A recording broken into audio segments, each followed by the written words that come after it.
জর্জরিত করে দিল গো।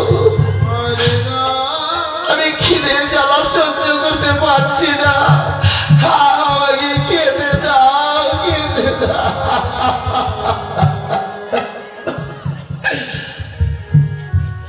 স্বামী, স্বামী, তোমাকে আমি খেতে দেবো গো, তোমাকে খেতে দেবো, তবে তুমি আমাকে অনুমতি দাও। ওই যে দূরে একটা গ্রাম দেখা যায়, আমি সেখানে ভিক্ষা করে নিয়েছি, আমি তোমাকে খেতে দেব।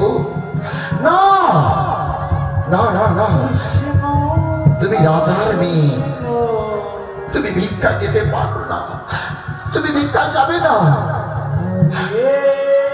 স্বামী, আমি যেমন রাজার মেয়ে, তোমার সহধর্মিনী, তাই তোমাকে দেখাও আমার কর্তব্য। তুমি আমাকে অনুমতি দাও, আমাকে অনুমতি দাও।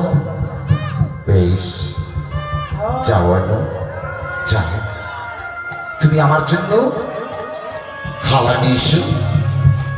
তাই মাননীয় দর্শক মন্ডলী,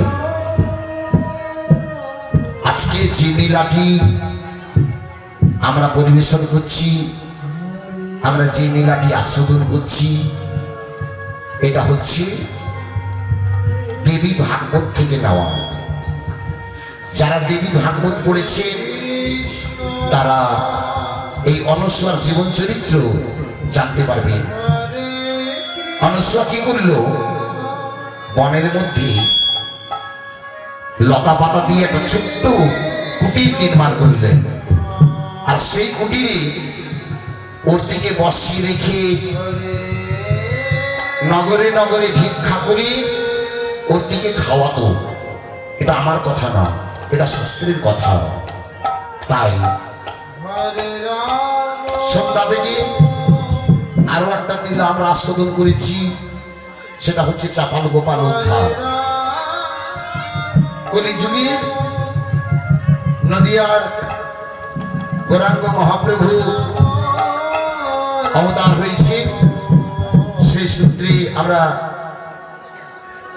সেই লীলা আস্বাদন করলাম। সেই লীলাতে আপনারা অনেক পয়সা দিয়েছেন, কমিটির দাদাদেরকেও আপনারা দিয়েছেন 2 বার। তবু অনুরোধ করে বলবো, আমাদের সম্প্রদায়ের শিল্পীরা যাচ্ছে, দয়া করে আপনারা কিছু পয়সা দেবেন।